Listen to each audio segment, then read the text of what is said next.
मां बाद सभिनी खां पहिरीं तव्हांजो शुक्रगुज़ार आहियां, पाकिस्तान टेलीविज़न जो शुक्रगुज़ार आहियां त आवाम जे लाइ अहिड़े मौसम में अहिड़े हालात में एॾो ख़ूबसूरत प्रोग्राम रखियो वियो आहे जेको मुफ़ीद रहंदो ऐं आगाही जो सबबु बणंदो इंशाअल्लाह। पहिरीं ॻाल्हि ही त पाणी जो गर्मी जी ॻाल्हि कई त ही अज़ाब न आहे, ग्लोबल वार्मिंग आहे, थींदी रही आहे। इन खां करबला में ॾिसो केॾी गर्मी हुई, त इहो मौसम तब्दील थींदो रहंदो आहे ऐं कॾहिं ॾींहुं वॾा हूंदा आहिनि, कॾहिं नंढा थींदा आहिनि। तव्हांजी हिते सॉरी ॻाल्हि खे कटियां थी, असां कॾहिं कॾहिं ज़िंदगी खां हिन गर्मी खां स्पेशली एॾो तंग अची करे चवंदा अलाह छा, अलाह जी आज़माइश आहे छा आहे। ॿ साल पहिरें जी सिंध में एॾी बारिश थी, मींहुं वसियो ख़तरनाक, उन खां पहिरें कॾहिं वॾनि बि असांजे न ॾिठो हो। पर इहो मौसम थींदो रहंदो आहे, असांखे हर हाल में अलाह जो शुक्र करिणो आहे। बिल्कुलु इन में का न का मसलियत आहे, छो त असांजी अकुलु महदूद आहे, असां नथा सम्झी सघूं त इन जे पोयां राज़ छा आहे। बाद में ख़बर पवंदी आहे त हीउ सुठो थियो, इहो सिलसिलो थी वियो। पहिरें मां मुफ़्ती साहब खां जेको सुवालु पुछियो पाणी जे हवाले सां, सबील जे हवाले सां, त रिवायतनि में मिलंदो आहे पाणी सबील हिकु त एॾी वॾी नेमत आहे त हज़रत साद बिन इबादा रज़ियल्लाहु ताला अन्हु नबी अकरम सल्लल्लाहु अलैहि वसल्लम खां पुछनि था त मुंहिंजी माउ गुज़ारे वई आहे, उनजे सदक़े जे लाइ कहिड़ो फेल अंजाम ॾियां। पाण सगोरनि फरमायो त तव्हां पाणी जो इंतज़ाम कयो, ॿियनि खे पाणी पीआरियो। त उन्हनि हिकिड़ो कुओं खोटरायो, उहो पंहिंजी माउ जे नाले सां वक़्फ़ करे छॾियो, त इन जो सवाबु मुंहिंजी माउ जे हिसे में अची वेंदो पाणी। पोइ फरमायो नबी अकरम सल्लल्लाहु अलैहि वसल्लम त जेको अहिड़े इलाइक़े में हुजे जिते पाणी आहे पोइ पाणी थो पीआरे, इन जो सवाबु एॾो आहे त ॼण हुन हिकु ग़ुलाम खे आज़ादु कयो आहे। यानी पाणी मौजूदु आहे पोइ पीआरे थो त ग़ुलाम आज़ादु करण जो सवाबु आहे।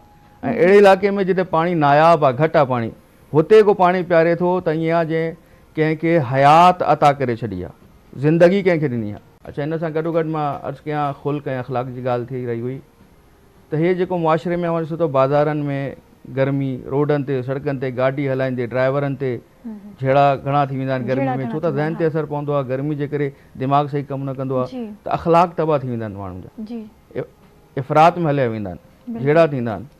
इन जे हवाले सां त मौसम जो असरु त आहे, पर पाण खे हुन में बर्दाश्त खे रखिणो आहे।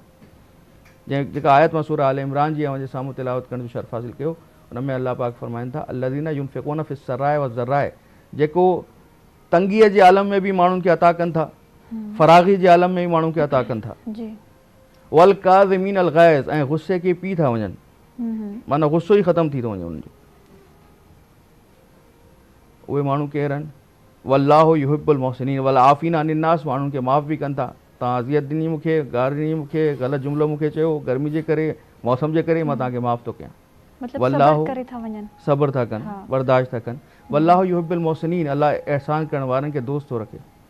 असांजो हिकिड़ो मामूली अमल आहे, माना मां पंहिंजी गाॾी कढां थो, ॿियो माण्हू अची वियो, हुन मूंखे चयो परे करे गाॾी पंहिंजी, मां बर्दाश्त थो कयां, हुनखे माफ़ थो कयां, अलाह मूंखे दोस्त थो रखे। हे नंढा नंढा मौक़ा मिलनि था, गर्मी जे करे असांखे पाण खे बख़्शराइण जा मौक़ा था मिलनि। इहा बि रिवायत जी हदीस आहे त नबी अकरम सल्लल्लाहु अलैहि वसल्लम फरमायो, जेको गर्मी जे मौसम में कंहिंखे पाणी थो पीआरे, ईअं आहे ॼण हू पंहिंजा गुनाह जीअं वण में पता लॻल हूंदा आहिनि ऐं हवा हलंदी आहे त पन झड़ी वेंदा आहिनि, ईअं माण्हुनि जा गुनाह झड़ी वेंदा आहिनि जेको पाणी पीआरे थो। अच्छा, गैज़ में अची वेंदो आहे गर्मी जे करे, होश में न रहंदो आहे। गैज़ छा आहे, ख़शम छा आहे, गुस्सो छा आहे?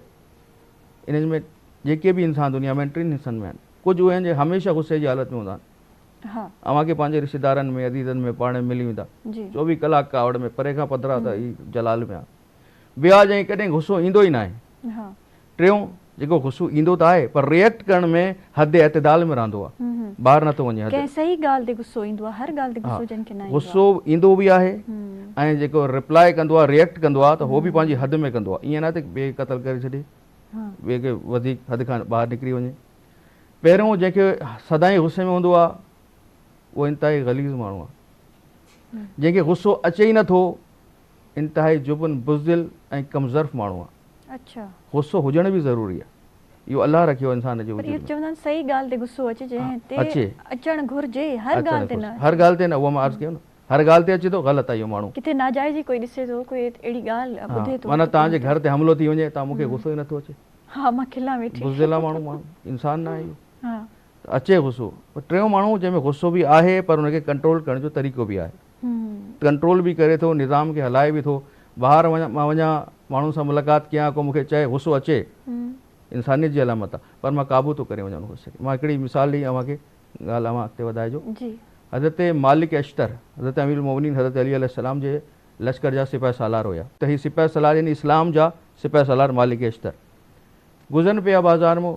हिकिड़े दुकानदार जंहिं कारोबार न हूंदो आहे, त तव्हांखे ॾिठो हूंदो त पाण में कचेरी कंदा आहिनि, ॻाल्हि ॿोल हली पई, कारोबार न हुयो, हे मालिक एश्तर वञनि पिया। ताजिरनि खे कहिड़ी ख़बर हे केरु आहे, सोशल मीडिया दौर ई न हो, टीवी वग़ैरह ते इजाद न थियो हुयो। हिकिड़े दुकानदार खिल में भोग में मटी खणी पोइ ते उछलाई, हे वञनि पिया, हिन जे चहिरे ते मटी आई सॼी। सही गौर सां ॾिठो हिननि, पोइ निकिरी विया अॻिते। ॿियो दुकानदार भॼंदो आयो त तोखे ख़बर आहे तूं कयो छा आहे? चए न मां त मटी उछलाई आहे। कंहिं ते वञी लॻी आहे मूंखे ख़बर न आहे। त हू अली जी फ़ौज जो सिपाही सालार आहे, मालिक एश्तर ते इहा लॻी, पर हो हुन चयो अच्छा पोयां भॻो। ॾिसो मालिक एश्तर मस्जिद में विया आहिनि ऐं नमाज़ पढ़नि था, इंतज़ार में बीठो त हिकिड़ो मिंट जे लाइ मां हे नमाज़ ख़तमु कनि त मां हिन जा माफ़ी घुरां। सही उन नमाज़ ख़तमु कई, हिन माफ़ी घुरी। मालिक एश्तर चयो मां त तोखे माफ़ु करे छॾियो, पर मां तोखे हिकिड़ी ॻाल्हि ॿुधायां त मुंहिंजो मस्जिद में अचण जो इरादो न हो, मां त पंहिंजे कम सां वञा पियो, पर जॾहिं तूं इहा हरकत कई त मुंहिंजे दिलि में इहा ख़्वाहिश पैदा थी त तुंहिंजी मग़फ़िरत लाइ अलाह खां दुआ घुरां त तोखे माफ़ु करे। इहा नमाज़ मां तुंहिंजी हिदायत लाइ पढ़ी आहे। सही एॾो त पंहिंजो किरदारु हुजे त को अज़ियत बि करे थो त हुनखे बि दुआ ॾियूं, उनजी मग़फ़िरत जी हिदायत जी दुआ कयूं। अच्छा अॼुकल्ह जे दौर में असां इहो बि ॾिठो वियो आहे, जीअं तव्हां गुस्से वारा माण्हू उन्हनि जी ॻाल्हि कई त हिकिड़े खे ॾाढो गुस्सो ईंदो आहे, हर वक़्तु गुस्से में हूंदो आहे, ऐं हिकु माण्हू हूंदो आहे जंहिंखे गुस्सो कंहिं ॻाल्हि ते ईंदो आहे, कंहिं जाइज़ ॻाल्हि ते ईंदो आहे, ऐं हिकिड़ो माण्हू जंहिंखे बिल्कुलु गुस्सो न ईंदो आहे। त अॼुकल्ह वरी असांजे मुआशिरे में, असांजी सोसाइटी में हिननि माण्हुनि खे थोरो सम्झो वेंदो आहे त हे मिठी छुरी आहे, या हिननि खे जेको आहे चालाक कनि त हर तरीक़े सां मतिलबु एॾी मिठास पिया था पंहिंजे उहो ज़बान मां कढनि, पंहिंजे अल्फाज़नि मां, त छा इहो ग़लति आहे? अच्छा मिठास ज़रूरी आहे, अख़लाक जी पहिरीं ॻाल्हि त ज़ुबान मिठी हुजे। नबी अकरम सल्लल्लाहु अलैहि वसल्लम फरमायो मिठी ॻाल्हि बि सदको आहे। सदको छा कंदो? बलाउनि खे परे कंदो आहे। मिठो ॻाल्हाईंदव त उहे नाराज़गी, उहे आफ़तूं ईंदियूं, उहे परे थी वेंदियूं आहिनि, माण्हू राज़ी थींदा, नेमतूं नाज़िल थींदियूं। मुनाफ़िक़त उन वक़्तु हूंदी त दिलि में कुझु हुजे, ज़ुबान ते कुझु हुजे।